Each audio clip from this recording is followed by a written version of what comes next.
What's good, y'all? It's your boy Ross back at it again with another video. Well, looks like things are about to be changing on how we view our PLEs going into 2026. And I can tell you right now, a lot of fans are not going to be happy, especially considering how much they're going to be charging pricing wise. So we're going to check this out. Hey, man, it seems as if when they're making money, they want to make even more money off of you. So we're going to check this out, see what's going on here. ESPN joins with WWE to stream WrestleMania beginning in 2026. WrestleMania will be part of ESPN's new direct-to-consumer streaming service starting in 2026, thanks to an agreement between World Wrestling Entertainment and ESPN. The deal announced Wednesday includes two-night events such as WrestleMania and SummerSlam, plus other WWE premium live events, PLEs, including the Royal Rumble, Survivor Series, Money in the Bank. WWE will produce the events for ESPN platforms, which will serve as their exclusive U.S. domestic home. WWE has an immense devoted and passionate fan base that we're excited to super serve on our new ESPN DTC platform. ESPN chairman Jimmy Pittario said this agreement, which features the most significant WWE events of the year, bolsters our unprecedented our content portfolio and helps drive our streaming future. And this is the tweet. Breaking news: WWE premium live events are headed to ESPN platforms in the US starting in 2026. Also included is the opportunity for ESPN to stream WWE pre and post event shows for all premium live events. We are proud to reinforce the E in ESPN as such an exciting juncture in its direct to consumer journey. Mark Shapiro, President and Chief Operating Officer of TKO, said in a statement WWE premium live events are renowned for exactly the type of rich storytelling, incredible feats of athleticism, and can't miss cultural tentpole experiences, all those buzzwords that have that become synonymous with ESPN. Through our UFC relationship, we have experienced firsthand how transformational an ESPN presence can be, and we know this will be an exceptional partnership at a time of great innovation for both companies. ESPN will launch its streaming service on August 21st, the day after my birthday, with a $29.99 per month price point, and will keep the linear network's name ESPN. The direct to consumer service will allow users to get all seven of the ESPN domestic linear networks in addition to ESPN on ABC and several other streaming options. The WWE events previously streamed on Peacock in 2025. Well, $29.99, y'all. $30 a month. Now here's the thing. They know what they're fucking doing. I think their deal with Peacock obviously is ending. They know exactly what they're doing, bro. At least with Peacock, when they had all the PLEs there, all you had to do is, if you wanted to, just pay $5.99 a month, and you good. I know some people weren't the biggest fans of it, but hey, $5.99 a month. You had the catalog and the library there. Cool, you good. Now they're jumping to ESPN, and you got to pay $30 a month. Say you don't even care for anything else. You just want to watch the PLEs. You got to pay $30 a month. That's crazy, bro. That is insane. $30 a month to watch all the PLEs. If that's the only thing you want to watch, you got to pay for that. There's no other option of, well, I only really care to watch wrestling and the wrestling show. So maybe there should be an option of a WWE catalog section where it's like, all right, I'll just watch this for maybe $5, $10 a month, whatever. Nope. If you want to watch the PLEs next year, you gotta download. I don't know if you gotta if it's gonna be an app or whatever. I'm sure, but you gotta download the app. Pay $30 a month. That's crazy, bro.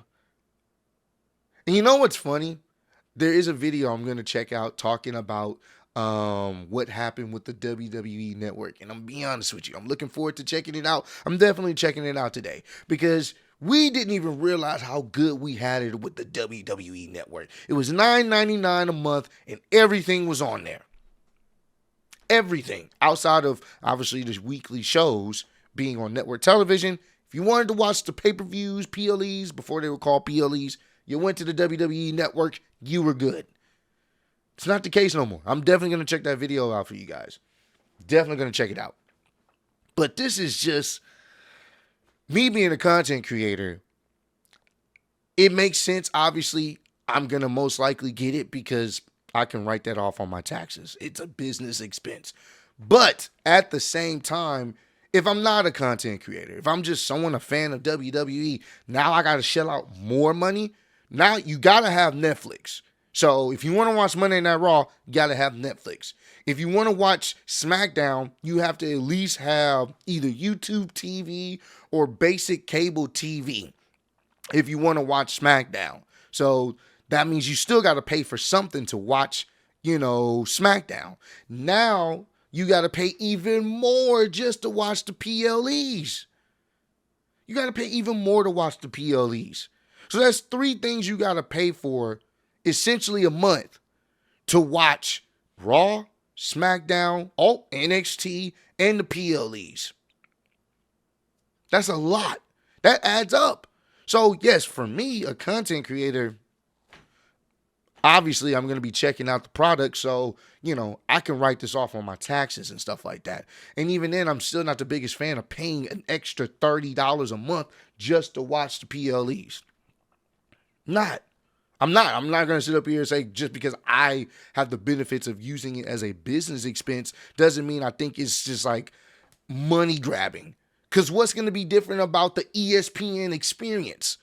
That's what I'm trying to figure out. What you're paying the $30 for everything that they're offering on the app. But are there going to be a lot of people that they don't give a fuck about the app? They're not. They're going to be there to watch the PLEs. There are going to be strictly just wrestling fans that's just there to watch the PLEs. And guess what? They got to pay $30 to do it. This is wild. Am I surprised? No, it's TKO, it's WWE. It's all about the fucking money. They don't give a damn about nothing else. Consumers, fuck all that. That is... Now, I don't know if there's a workaround. Maybe there is a situation where I believe in other parts of the world, I believe they show the PLEs on Netflix. I could be wrong. Y'all let me know. So you could use a VPN, which I think a lot of people are probably going to be trying to do that more. But outside of that, that's crazy, bro. They are legitimately going to be charging $30 a month for those who only just want to watch the PLEs, don't want to see nothing else. They're not worried about anything else on ESPN. They're literally going to be paying $30, or they're going to be finding these links. These links are about to go crazy next year because that's a decent amount of money for just only one thing, bro. You know what they're doing. It's TKO, WWE. It's all about the money, bro. The consumers, we got to figure it out. That's disheartening. But hey, comment down below. Let me know, how do you guys feel about this whole situation with WWE now moving their PLEs to ESPN's exclusive app or whatever service they're going to be having and charging $30 fucking a month? Are you guys going to be wanting or willing to pay for that? Are you guys going to find a VPN service to go use going forward after they leave Peacock? Like, how do you guys feeling about that? Like I said, me being a content creator is different. Obviously, I would still need to pay for this to cover the shows and stuff like that. Outside of the times we go to Social Beer Garden, so shout out to them. They have the hookup. But, how would you guys feel, how do you guys feel about that? Because at the end of the day, this targets all of us and the consumers, the guys, the people that are not making content, and they just want to watch this because they enjoy wrestling and they want to see how these stories are going to play out. Now they got to pay extra money on top of everything else they're paying for to watch all these shows. What's y'all thought process on this? But I appreciate all love, support. Road to 150K. Appreciate y'all kicking with me. See you on the next one. Peace.